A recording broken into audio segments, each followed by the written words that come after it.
The evening at the Rasvet restaurant begins calmly. Kiara adjusts the black apron on her uniform. Her shift is in full swing. She carries plates of hot food, clears away empty glasses, and smiles at the guests. Everything is as usual. Her large eyes automatically scan the room, noticing who needs water, who has finished dinner. The door opens. 3 men enter. The air in the room seems to thicken for a second. 2 of the newcomers remain at the entrance. Their gazes slowly and emotionlessly glide over the tables, over the guests' faces, into the far corners. They don't sit. They simply stand and watch. A third person passes between them. He heads for the best table at the back of the room, by the wall. This table is always free in the evenings, even if the restaurant is full. It's not a rule, but everyone understands. This is Junho. Kiara knows him. He comes here once a week, sometimes less often. He never orders himself. His people do the talking. He speaks little, mostly listening. He pays in cash, always leaving a generous tip under the drink. For Kiara, he's just a customer. Not the easiest, but not a problem. She watches him sit down. He has a square, muscular face and short black hair. He's 27, but his eyes are mature and tired. He takes off his dark jacket and hangs it over the back of his chair. Underneath, he wears a gray shirt that stretches across his broad shoulders. He looks as if he's always been active. He doesn't slouch. He sits up straight, yet relaxed. Another man in a formal suit approaches his table. They begin a quiet conversation. Junho nods, occasionally asking a quick question. There's no smile or anger on his face, just attentiveness.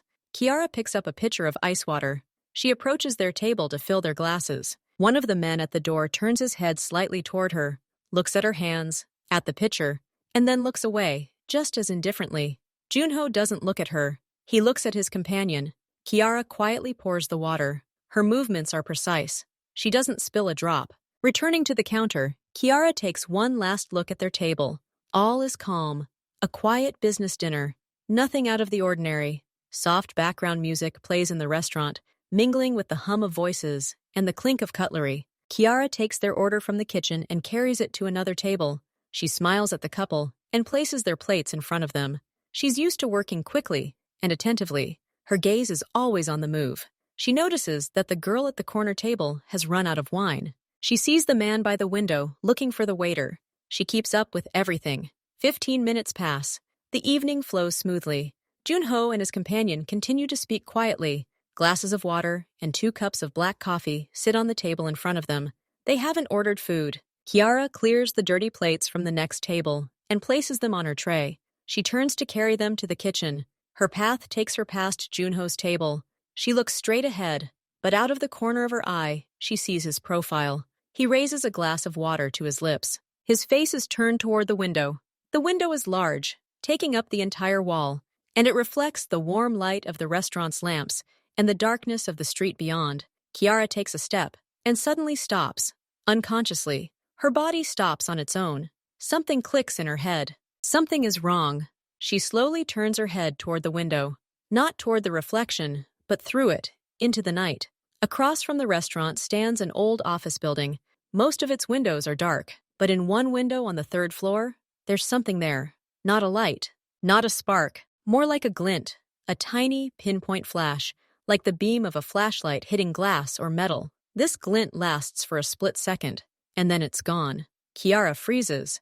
She looks at that dark window. Nothing, just a square of black glass.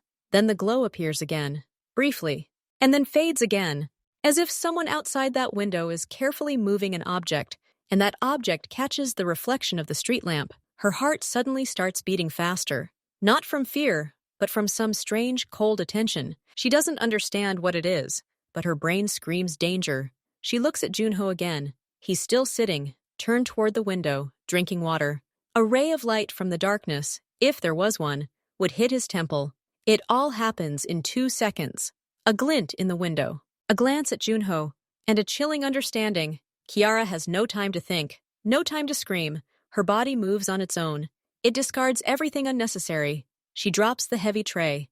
Dirty plates crash and clatter to the floor. The sound is deafening in the quiet room. Guests at nearby tables jump and turn around.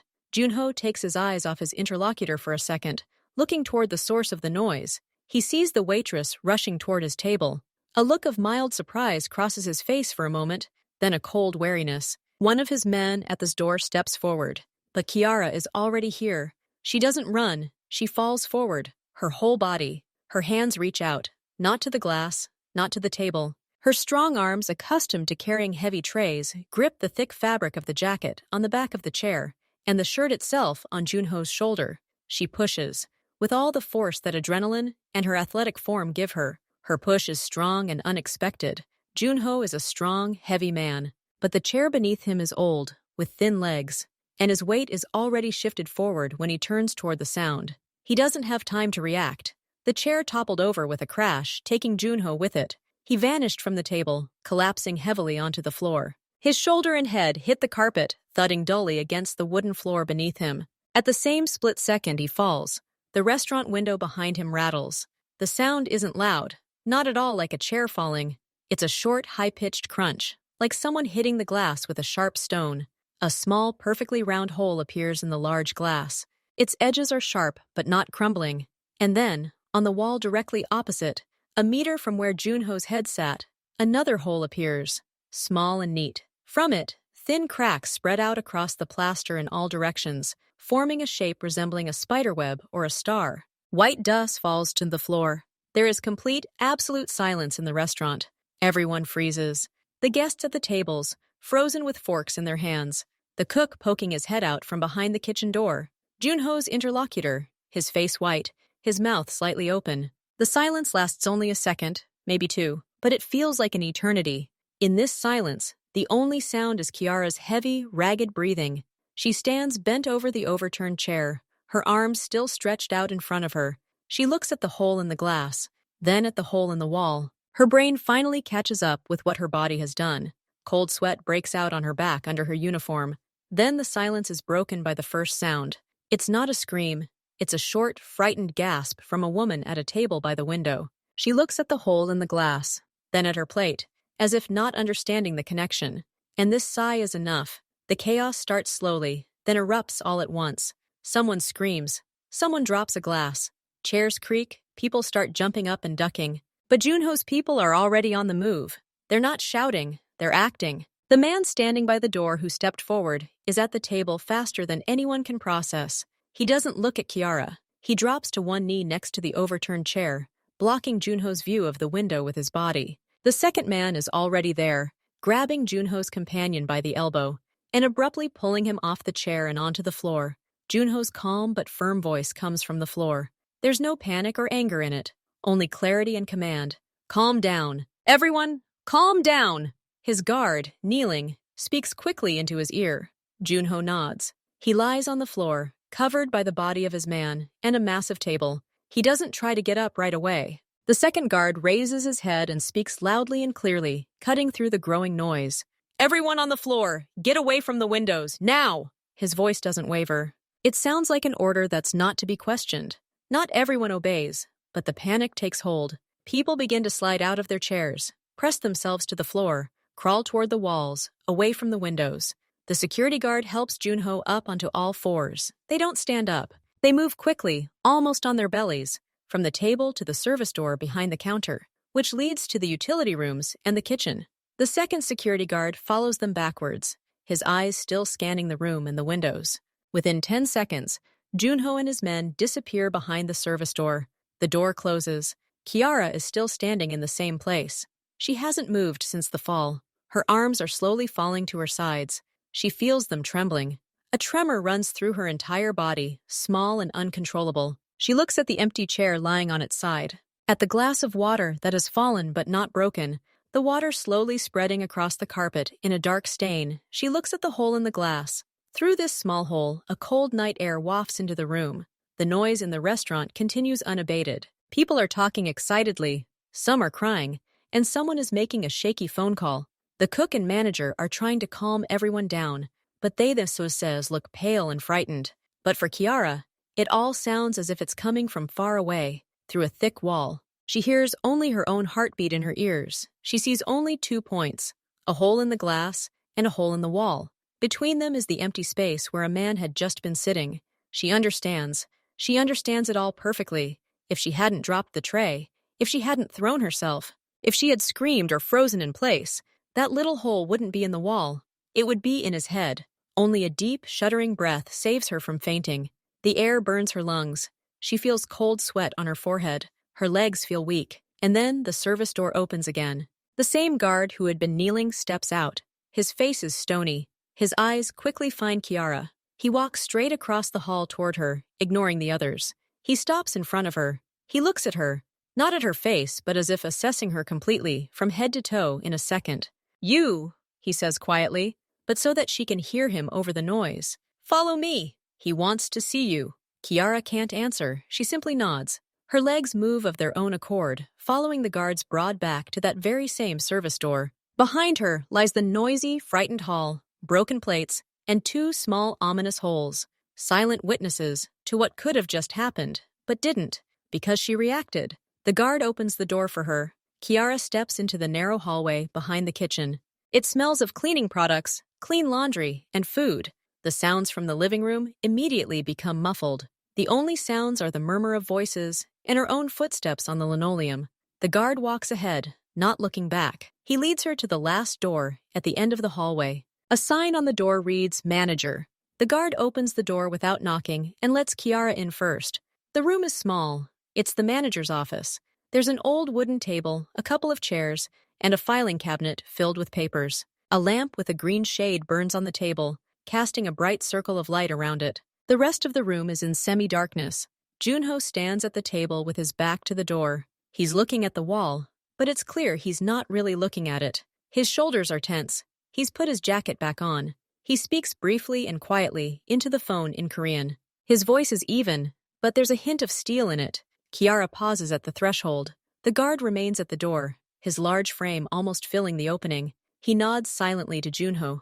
Without turning around, Junho raises his hand, signaling, "Wait!" Kiara tries to breathe more quietly. She looks at Junho's back. She sees the muscles moving under the fabric of his jacket. He puts down his phone. He doesn't turn around right away. First, he places both hands on the table and lowers his head for a moment, taking a deep breath. Then he slowly turns around. His face is now in the lamplight. It's still square and masculine, but now it seems carved from stone.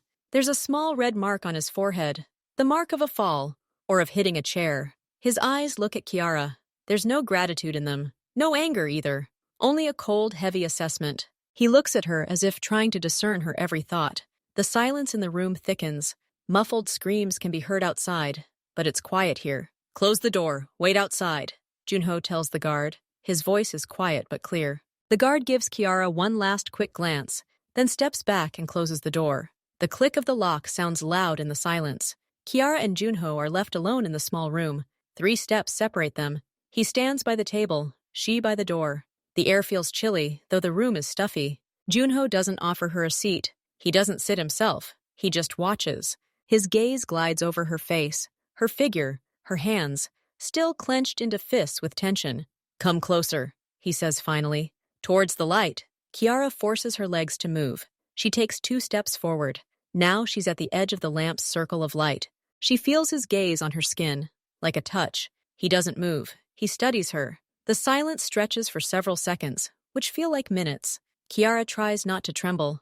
She looks at his face, not his eyes, but somewhere near his chin.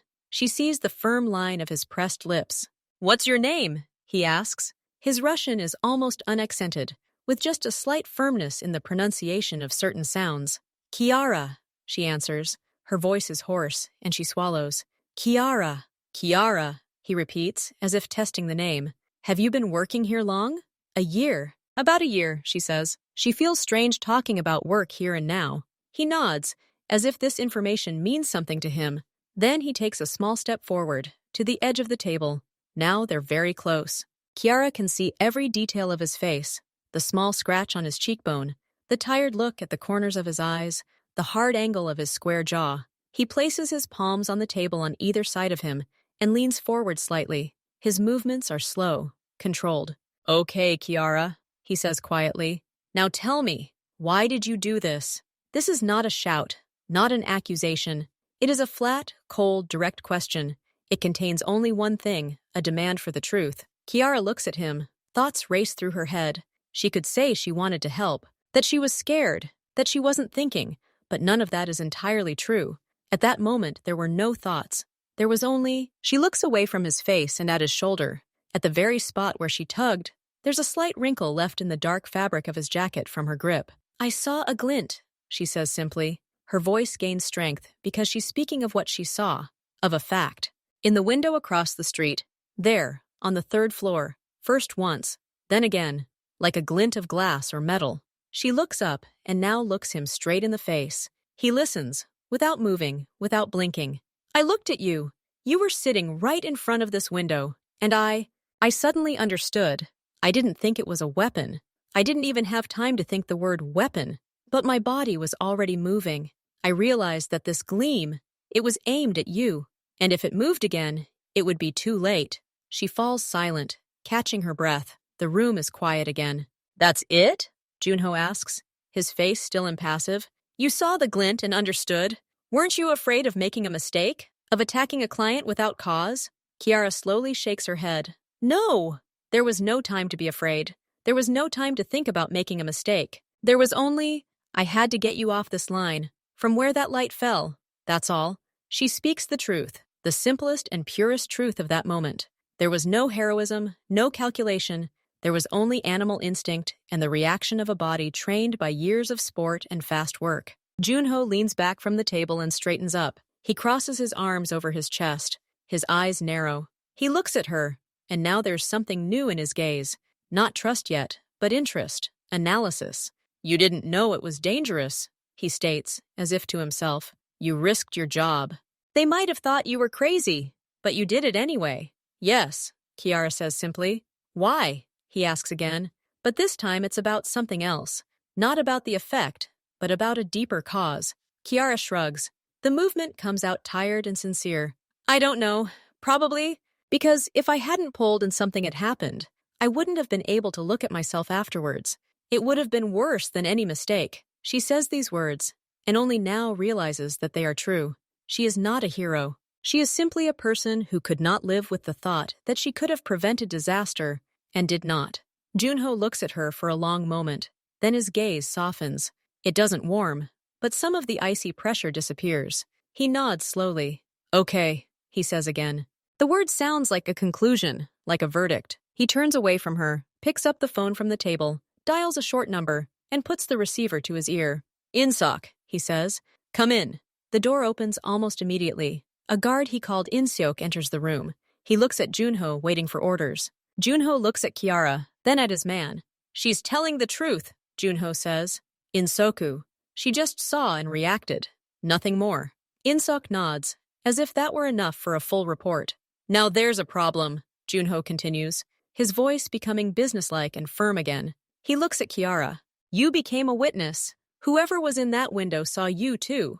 Now you're part of this story. You're in danger just like me. These words fall like heavy stones into the silence of the room. Kiara feels the cold dread that had receded during the conversation wash over her again. But this time it's not panic. It's a slow, chilling realization. The life she knew has just ended. Junho looks at her, gauging her reaction. He sees her large eyes widen even further, and she unconsciously takes a half step back, bumping into the door. They saw you, he repeats, slowly and clearly, to ensure the words sink in. Okay, we're leaving now, through the back door. You stay with her. Junho looks at Kiara again. This man, Inseok, will be with you from now on. He's responsible for your safety. You do everything he says, no questions asked. Understood? It's not a question. It's an order. Kiara nods silently. Her mind tries to process what's happening. Guard, security, danger. The words whirl around in her head, finding no place. You're going home with him now, Junho continues. You'll take the necessary things, for a few days. You won't stay in your apartment. He'll find you somewhere else.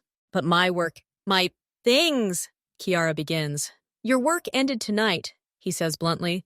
Call and tell him you're not coming anymore. As for the things, Inseok will arrange everything. He takes a notepad and pen from the table, quickly writes something, tears off a sheet of paper, and hands it to her. This is my personal number. For emergencies only. Inseok will be your contact with me. Kiara takes the paper automatically.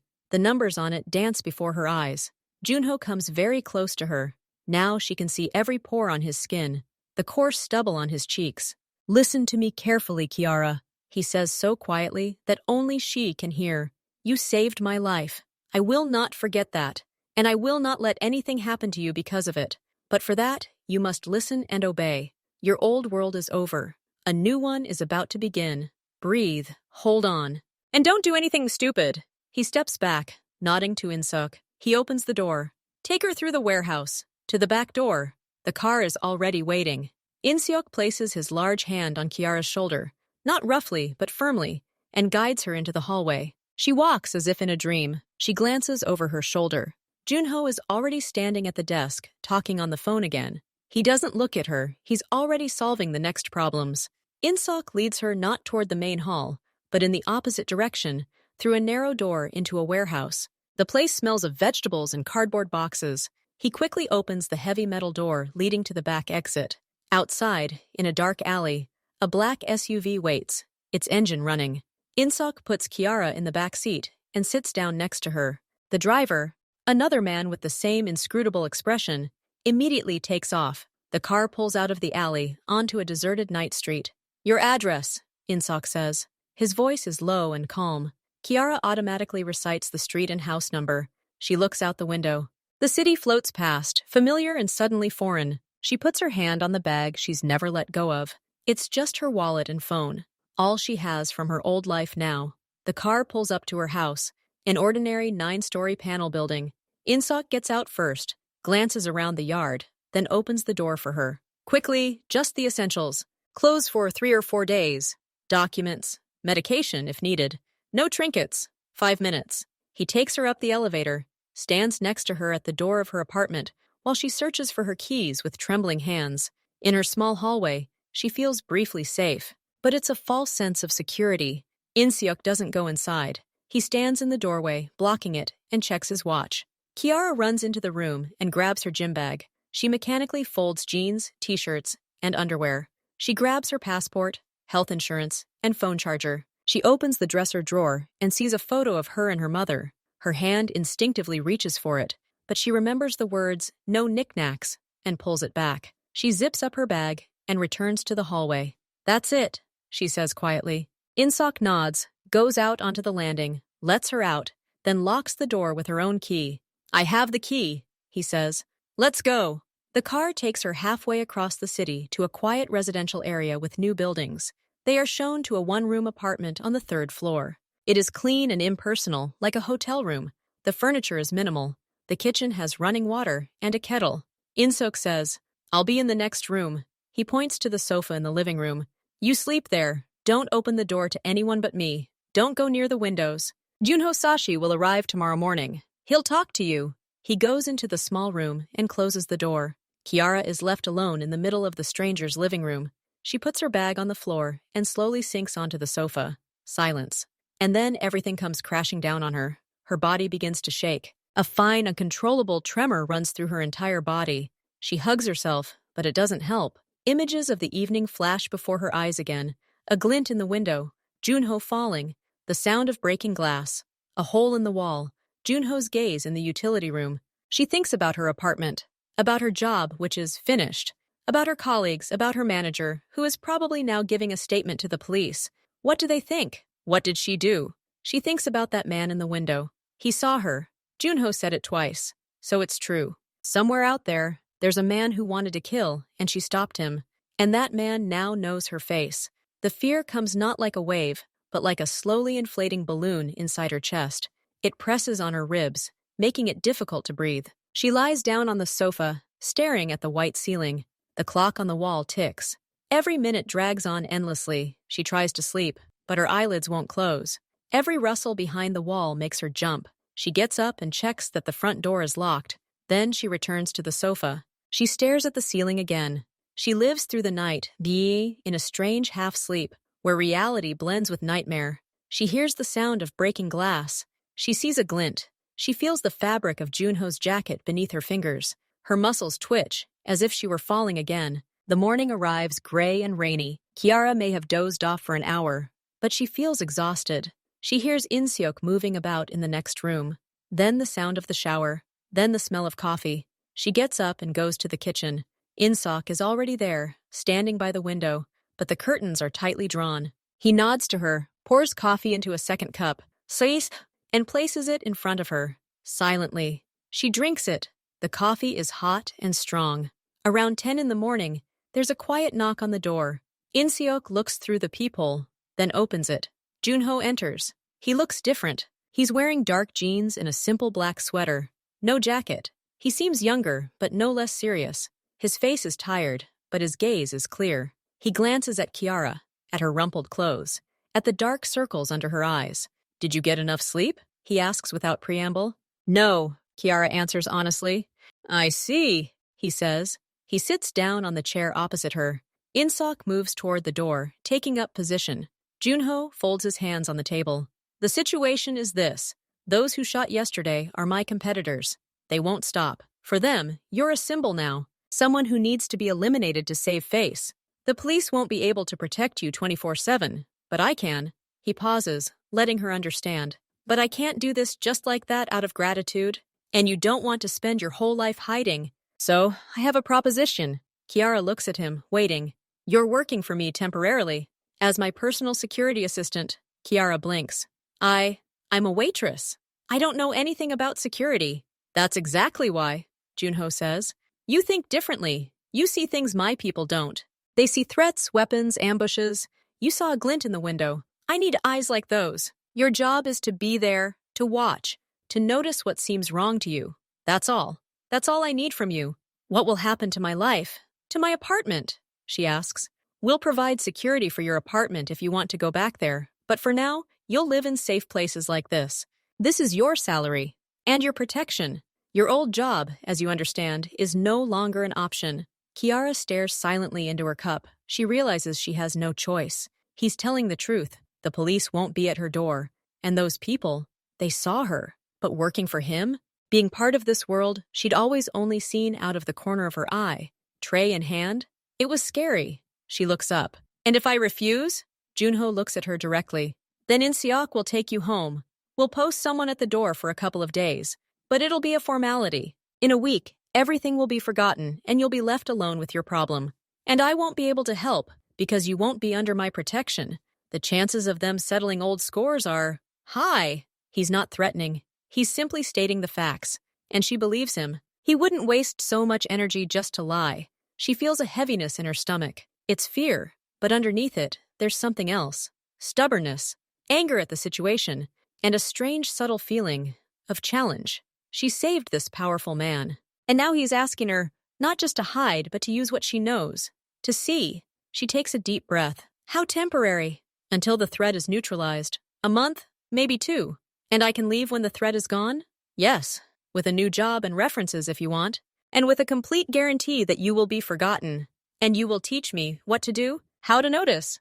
In-seok will teach you the basics. The rest is up to you. Kiara looks at In-seok. He stands motionless, like a rock. Then she looks at Junho, at his square, serious face. She thinks about the glint in the window, about how her body reacted before her thoughts. Perhaps this is that very skill. She has no choice. But even if she did, could she return to the trays and smiles, knowing that somewhere out there was a man with a gun who remembered her face? No. Running was useless. All that remained was to accept the rules of the new game. She sits up straight in her chair. "Okay," she says quietly but clearly. "I agree." Junho nods slowly. Something like respect flickers in his eyes. "Okay, today is a day of rest. Tomorrow, In-seok will start teaching you." He stands up. "And Kiara, welcome to the new reality. Try to survive it." The next morning, In-seok begins teaching Kiara. The lessons take place in the same safe apartment. In-seok doesn't seem like a teacher. He speaks little and only to the point. The first exercise is simple. He places Kiara in the middle of the living room. "Close your eyes," he says. Kiara closes them. "What am I wearing?" In-seok asks after a minute. Kiara opens her eyes. She looks at him. Dark pants, a dark gray long-sleeve shirt, and regular sneakers. "Pants, shirt, shoes," she says. "The color of the shirt?" asks In-seok. "Gray. The shade?" Kiara is silent. She doesn't know. "Are the cuffs buttoned?" In-seok continues. She looks. "Yes, they are buttoned." "Which hand is the watch on?" "Which wrist?" "On the left," Kiara quickly answers. "Okay. And yesterday?" asks In-seok. Kiara freezes. "Yesterday?" She doesn't remember. You don't remember, Insok states. That's normal. You're not trained. Now you will train. Your job is to see details. Always. He makes her stare out the window at the empty parking lot for 5 minutes, then asks how many cars passed, what color they were, and which way they went. At first, Kiara gets it wrong all the time. She saw them, but she doesn't remember them. Then Insok teaches her to read the street. People are creatures of habit, he says. The mailman comes at 10. The neighbor walks the dog at 7 in the evening. The old lady looks out her third-floor window from 4 to 5. When a habit is broken, it's a signal.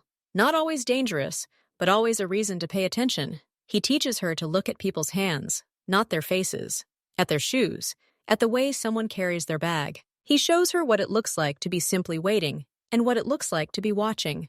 The one waiting has a bored look. He looks at his watch, at his phone. The one watching looks right through you.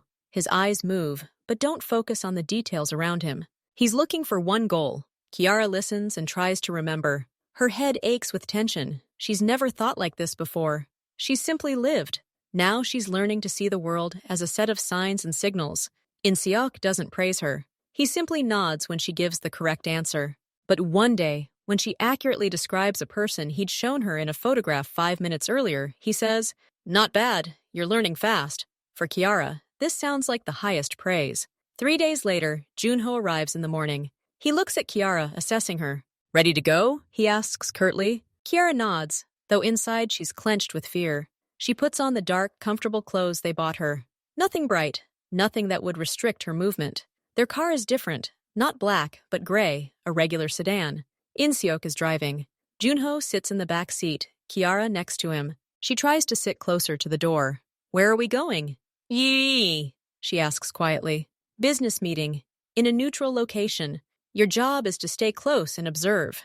Everything. If anything seems strange, speak quietly to In-seok over the comm." He hands her a small, transparent earpiece. "Put it on. You'll hear us, and we'll hear you. Only speak if something's important." Kiara inserts the earphone. She barely feels it in her ear. The car drives to the business district, stopping at a low building with a cafe on the ground floor. In-seok gets out first and opens the door. Junho gets out without looking back. Kiara follows. Her heart is pounding. She remembers her lessons. She looks around. She sees a woman pushing a stroller, a man reading a newspaper on a bench, a cyclist fixing his chain. Everything seems normal. They enter the cafe. Junho heads to a table in the corner, where a man in glasses is already seated. In-seok sits down at the table next to him, with his back to the wall so he can see the entire room. He nods to Kiara to take the empty chair next to him. Kiara sits up. She puts her hands on her knees to keep them from shaking. She looks at the waitress, at the people at the neighboring tables, at the bartender. She tries to notice details, shoes, hands, the way people hold their cups. In-seok's even, calm breathing in her earpiece. She hears Junho talking about deliveries, deadlines, quality. His voice is businesslike, emotionless. And suddenly, her gaze catches the man by the window. He's sitting alone, drinking coffee. There's a phone in front of him, but he's not looking at it. He's staring off into space. His gaze slid across their table, over Junho, and then hit the wall, just like In-seok said. The gaze of someone who doesn't see, but searches. "In-seok," Kiara whispers quietly, leaning over the table as if straightening a napkin. The man by the window, in a blue shirt. He's not looking at his phone. He's looking right through everyone. In-seok doesn't turn his head. He brings his coffee cup to his lips. "I see him." His voice sounds quietly in her earpiece. "Good work. Keep watching." A minute later, the man in the blue shirt pays for the coffee and leaves. In-seok quietly speaks into the microphone on his wrist. Kiara realizes that one of their men outside will now follow the man. The meeting lasts 40 minutes. Kiara is on guard the entire time. She doesn't notice anything else suspicious. When Junho gets up to leave, he nods to his interlocutor and glances briefly at Kiara. The glance is quick, but she reads the question in it. "Is everything all right?" She nods almost imperceptibly. That evening, they don't return to the safety of their apartment right away. Junho tells In-seok to go to one of his clubs. Not a nightclub, but a gym. A boxing gym. Kiara is waiting in the car, but Junho tells her, "Come in. It's safe here." They enter through the back door. The gym smells of sweat, leather, and antiseptic. The sound of punching bags and rhythmic breathing can be heard. Several men are training. They nod to Junho, looking curiously at Kiara, but don't ask any questions. Junho takes off his jacket and shirt, revealing a black t-shirt. Kiara sees his body. It truly is the body of an athlete. Broad shoulders, defined muscles on his back and arms. But she also sees faint scars. 2 long, thin marks on his shoulder, another on his ribs. These are not sports injuries. He doesn't go into the ring. He approaches the heavy bag and begins to hit it, slowly at first, practicing his punches, then faster and harder. His face is focused, sweat beaded on his forehead. There's more to these punches than just practice. There's fury in them, and fatigue. Kiara sits on a bench against the wall and watches. She sees his muscular, square face contort with effort. She sees how, between punches, he closes his eyes and breathes deeply, as if trying to shake off some weight. He's not the confident, cold boss from the cafe. Here, he's simply a tired man who's taking it out on a punching bag. Kiara suddenly realizes he's only 27, a little older than her. But on his shoulders rests a world where gunfire erupts from windows and only a few can be trusted. He trains for 20 minutes, then stops, wiping his face with a towel. He approaches her, his breathing still uneven. "Aren't you scared here?" he asks, meaning the gym, the men, the atmosphere. "No," Kiara tells the truth. Here, among this honest physical labor and sweat, she's less scared than in that cafe. It's normal. He looks at her, then throws the towel over his shoulder. "Let's go," he says. "Time to rest." On the way back, the car is silent. Junho sits, staring out the window. In Seoka focused on the road, Kiara looks out at the city at night. Suddenly, Junho says without turning around, "You did a good job today." The man in the cafe. That was a good note. Kiara nods, though he doesn't see it. "Thank you. You're welcome. It's your job now." He falls silent, but the silence is no longer so tense. "Why boxing?" Kiara asks unexpectedly. She bites her tongue immediately, afraid the question is too personal. But Junho doesn't get angry. He shrugs. "Habit. Since youth, it's all simple there. Either you hit or you get hit. Either you defend yourself or you get hit. Clear rules. A clear outcome." He turns and looks at her. In our world, there are no rules. The outcome is often unclear. "Have you missed a lot?" Kiara asks, looking at the scars on his shoulder, now hidden by his shirt. Junho follows her gaze and understands what she means. "Enough," he says shortly, then he adds, "to learn not to miss." The car stops at a traffic light. Junho looks at the street musicians playing on the corner. "And you?" he asks. "What did you do besides waitressing? Sports? Hobbies?" The question catches Kiara off guard. Track and field? In school and college? Running? Hurdles? Then there was no time. "I had to work." "Running?" Junho repeats. "A useful skill. Sometimes the best thing you can do is quickly get somewhere else." He says this without irony. "I also love to cook," Kiara says suddenly, not knowing why she's sharing this. "When I have time, I make complex desserts. It's calming." Junho turns his head, and a spark of interest appears in his eyes. "Desserts? Unexpected. What, for example?" "Tiramisu, pavlova, choux pastries." She feels herself blushing. It sounds so stupid in the context of their lives. "Eclairs," Junho says. Something twitches at the corner of his mouth, almost a smile. "My grandmother made the best eclairs in Seoul. With real custard. With vanilla or chocolate?" Kiara asks automatically. "With vanilla. Always with vanilla. And the icing on top isn't just chocolate, but with cocoa butter, so it crunches." "Yes, that's important." Kiara nods. "Otherwise, it is soft and sticks to your teeth." They look at each other for a second, and in that second, there's no boss and his assistant. No danger and no past. There are simply 2 people who unexpectedly discovered a common thread. Baking. The traffic light turns green. The car starts moving. The moment passes, but the tension in the car finally dissipates. "Maybe you should make those eclairs sometime," Junho says, looking out the window again. "To test the quality." "Maybe," Kiara answers quietly. She looks at his profile, illuminated by the streetlights. He's become serious and closed off again. But something has changed. The wall between them has cracked a tiny bit, and through that crack, a little ordinary human warmth has passed. That's enough for now. A few days after the conversation about eclairs, Insok comes into the apartment with a serious expression. He places a printed photograph on the table in front of Kiara. It shows a man with a stern face and short hair. He looks directly into the camera. "His name is Pak," Insok says. He works for our competitors, a specialist in long-range solutions. He's in town now. We found him yesterday. Kiara looks at the photograph. She's never seen this man, but she knows who he is. The one who was in that window. The one who pulled the trigger. He came to finish the job? She asks quietly. Yes, In-seok answers shortly. And now he has two targets, Junho Sashi and you. The words fell into the silence of the room. Kiara felt a chill creep up her spine. She knew there was danger, but seeing the face of the man who wanted to take her away, that was different. What are we doing? She asks, trying to keep her voice steady.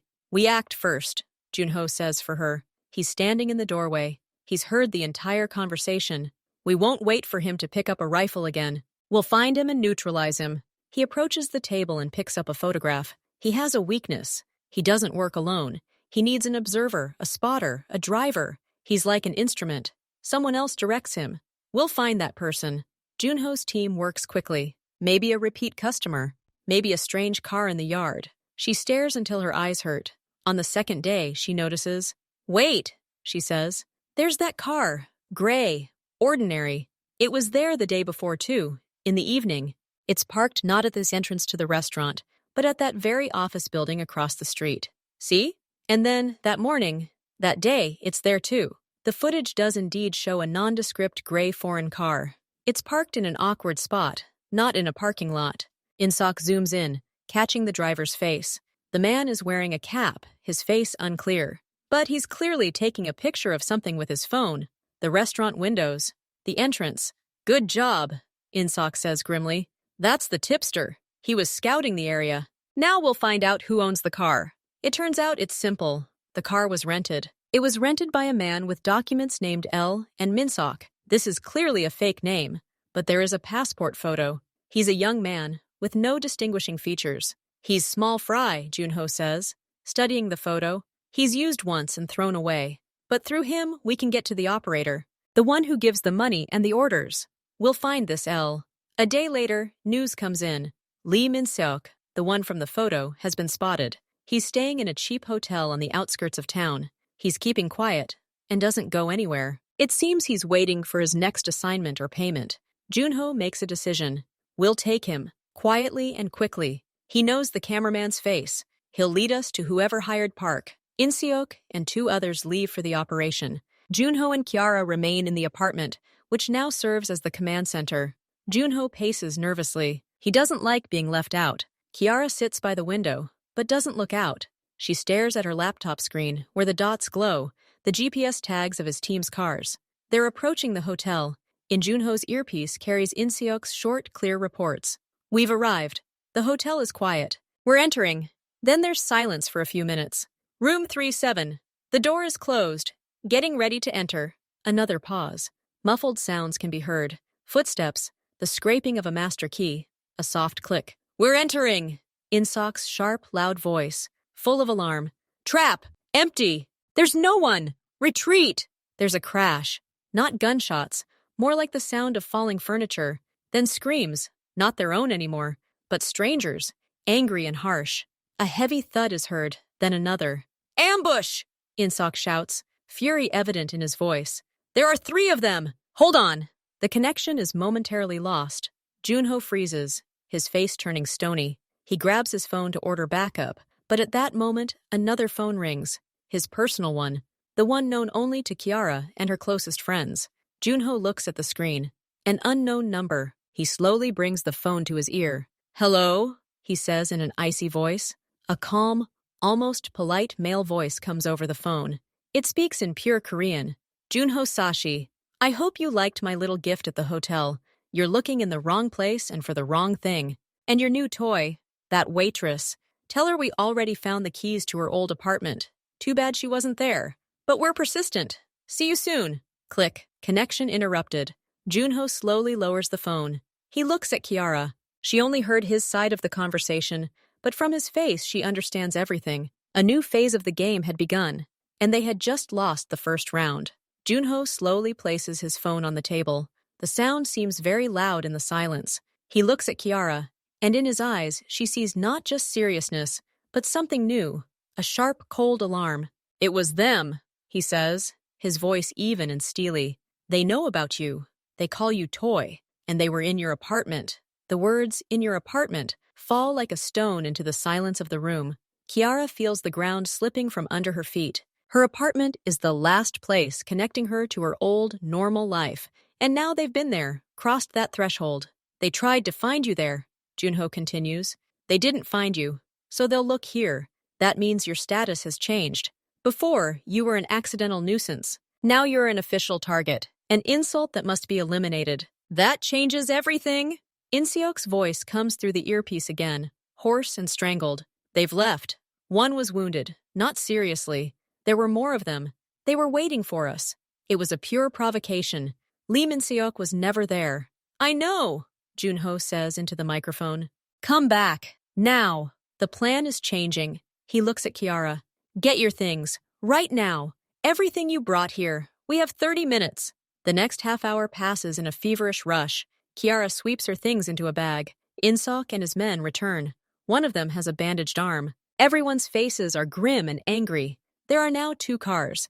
Kiara gets into the first with Junho and Inseok. The second car with the remaining guards follows behind.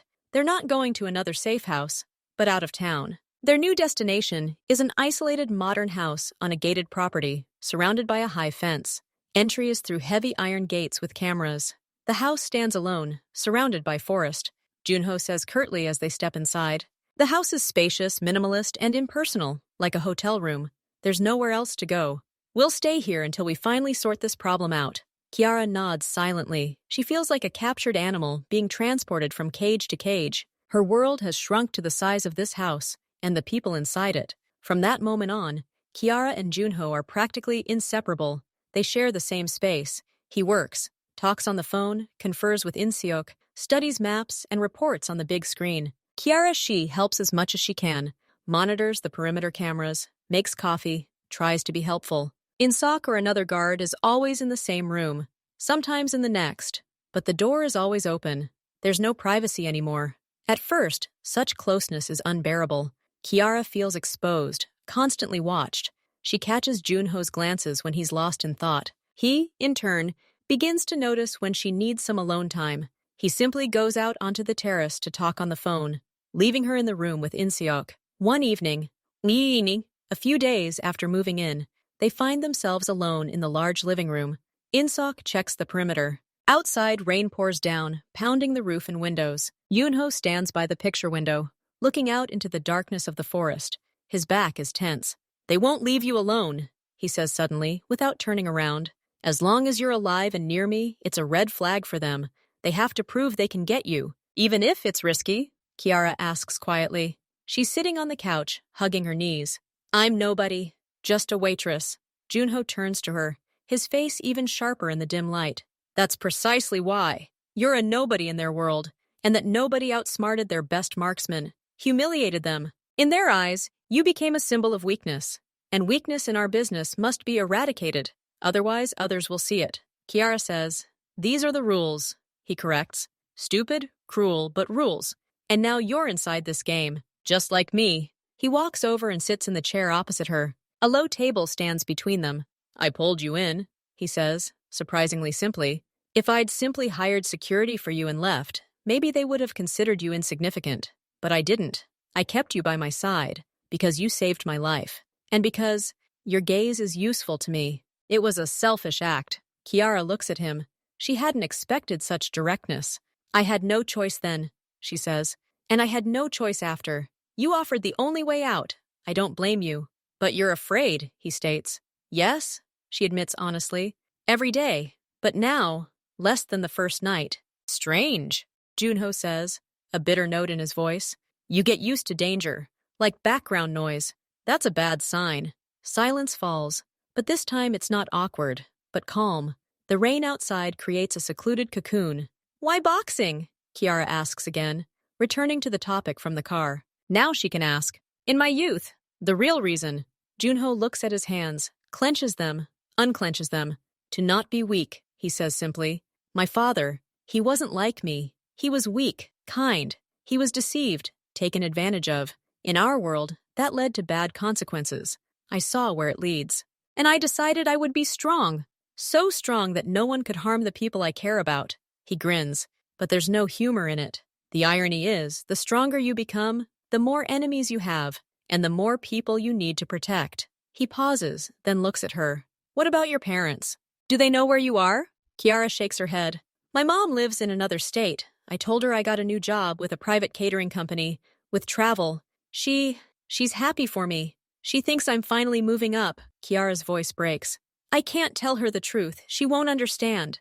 She'll be scared for me, Junho says quietly. The less people know, the safer they are. My mother also thinks I'm importing car parts, and I'll do everything I can to make sure she thinks so for the rest of her life. They look at each other, and in that moment, Kiara sees not a boss, but a person who also bears a burden, who also must lie to those closest to her.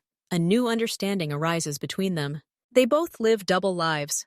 They both protect their loved ones, keeping them in the dark. We'll get out of this, Junho suddenly says, and it sounds more like a promise he's making to himself. I'll finish this story, and you can go back to your life, to your éclairs, to normalcy. Kiara wants to believe him. She nods. For the first time in days, she feels not just a forced partnership, but a real connection. They're in the same boat. And the storm isn't over yet, but now they have a chance to row to the same rhythm. The search for the informant continues day and night. Junho and his team are checking everyone who might have known about his plans on the day of the restaurant attack and the hotel ambush. The list is short.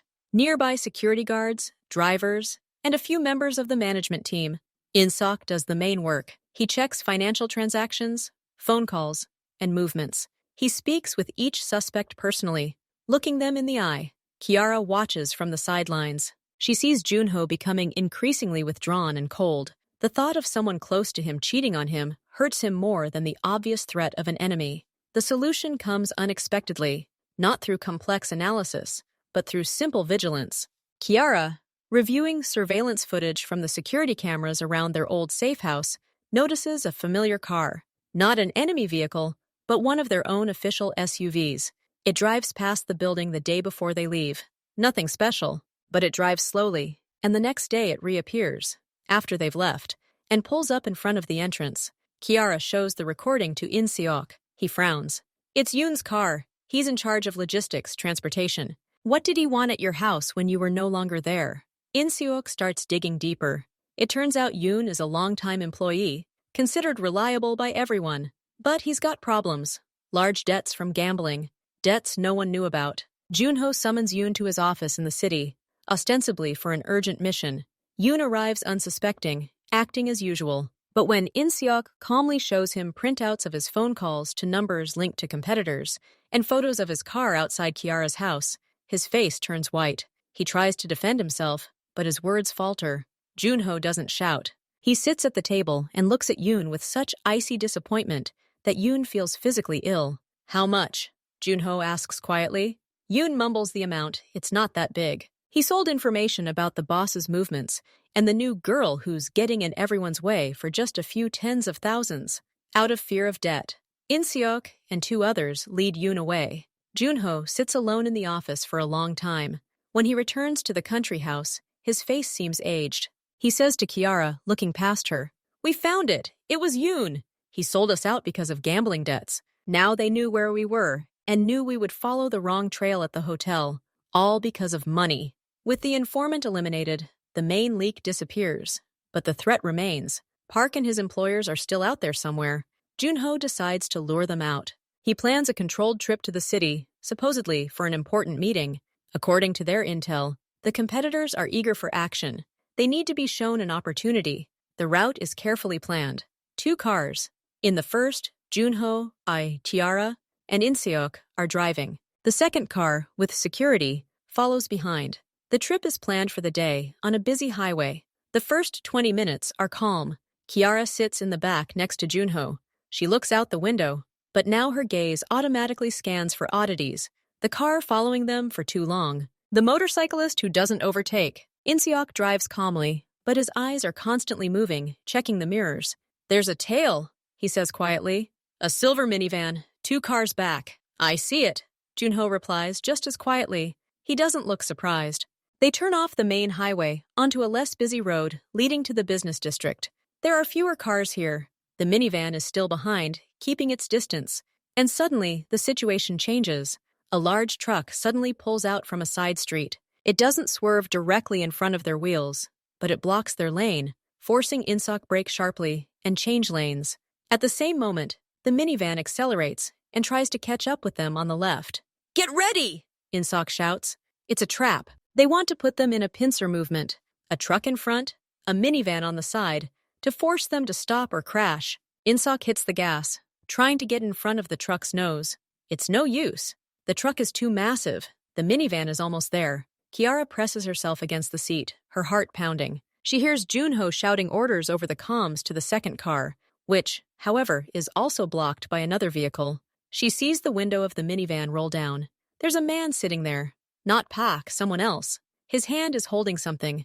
Insok's lessons remain. She looks not at the man's face, but at his hands, at his posture. He takes aim, but his car rushes alongside him on the uneven road, rocking him. He can't aim properly. And then she remembers something Insok said about driving. If they attack from the flank, change speed abruptly. Either floor it or floor it. Throw out your aim. Insok, slow down, she shouts without thinking. Insok, acting on instinct, slams on the brakes. Their heavy SUV nosedives sharply, and their speed drops.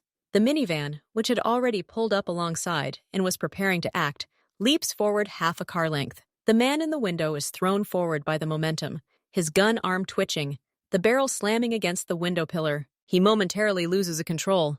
That second is enough. The second security car, having managed to avoid its obstacle, hits the minivan's rear bumper at full speed. It spins, and with a screech of tires, flies off the road, crashing into a pole. "Good job," he says hoarsely. "Very good job." Junho looks at Kiara silently. There's more than just gratitude in his eyes. Deep, silent respect. She didn't panic. She remembered the lesson and applied it. She saved them for the second time. They return to the country house. This time, there's no defeat in the air. There's a cold, focused rage. They were openly attacking the road. They knew about the trip. This means the competitors either have other sources of information, or they're keeping a very close eye on them.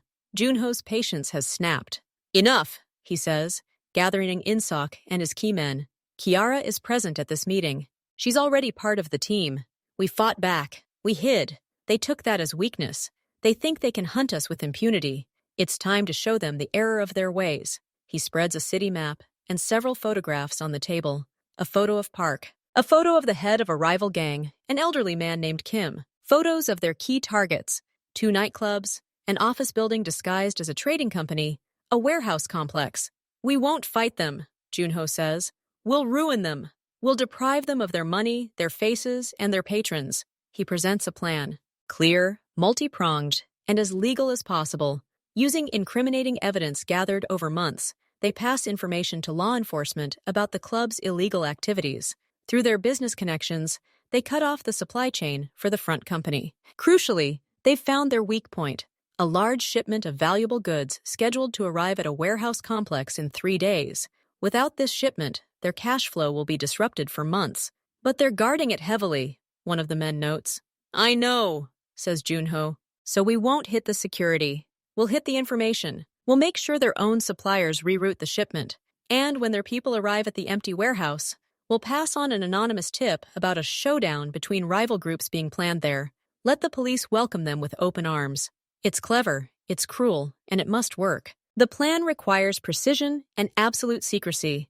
Junho personally oversees every step. The next 3 days are a time of quiet, invisible war. Kiara watches Junho barely sleep, coordinating actions over the phone and through secure channels. She sees his team, inspired by his determination, working tirelessly. She also receives the task herself. She has a good memory and attention to detail.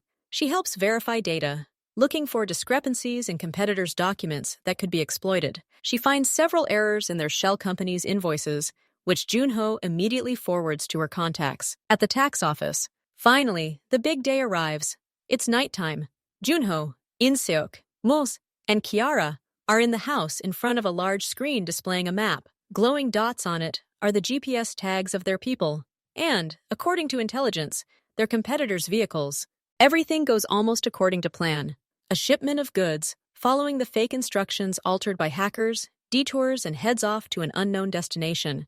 A team of competitors, led by Kim's trusted confidant, arrives at the warehouse. They are confused. At that moment, police cars, sirens blaring, enter the premises. The arrest begins. At the same time, police, with a prearranged warrant, conduct searches of clubs, finding large quantities of illegal bottled water, disguised as counterfeit alcohol. Tax inspectors find a pile of unaccounted cash at the company's office. On the screen, Junho watches as the competitors' hotspots fade away one by one. He doesn't smile. He simply watches, his square face impassive. The main target, he says quietly. Pak and Kim. Where are they? Half an hour later, a message comes through. Pak, their shooter, was detained in a rented apartment. A weapon was found on him. He was charged with serious crimes. Kim, the old boss, didn't wait for the arrest. According to reports, he's already packing his things to disappear from the city and possibly the country. His reputation and business were destroyed overnight. An unusual silence reigns in the house in the morning. Not the silence of an ambush or a wait, but the silence after a storm. In-seok reports that all key threats have been neutralized. Kim has fled, his organization paralyzed by arrests and financial collapse. Park is in prison. Their informant network has been destroyed. The guards are still on duty, but the tension has eased. People speak more quietly. Their movements become more fluid. Even the air in the house feels lighter. Junho goes out onto the terrace. He stands there alone, looking out at the forest. Kiara watches him from the living room. His shoulders, usually tense, are slightly slumped. He simply stands there and breathes. An hour later, he gathers everyone. The danger is over, he says simply. The main one, at least. They're defeated, and they have no time for us now. We've won this round. He announces that the team can resume normal operations. The guards are being replaced, and some people are retiring. The house itself remains a safe haven, but people can now come and go. For Kiara, this silence is strange. She's accustomed to the adrenaline rush, to the need to be on guard. Now that she can relax, she feels lost. She doesn't have to peer at every car outside the window. She doesn't have to analyze every sound. Her life, which a month ago was compressed into the size of a shelter, suddenly feels big again. And within this bigness lies uncertainty. 2 days pass. Life settles into a new, calm routine. Junho returns to his usual routine, but now without the need to hide. He's back to attending business meetings and managing his legitimate businesses. One day after dinner, he asks Kiara to come into the study he set up in one of the rooms of the house. He's sitting at the table. An envelope and a small tablet lie in front of him. "Sit down," he says. When she sits, he slides the tablet toward her. On the screen are documents for a new apartment in a good part of town, and a view of a bank account with a large sum. "What is this?" Kiara asks, although she already guesses. "This is your freedom," Junho says. His voice is calm and serious.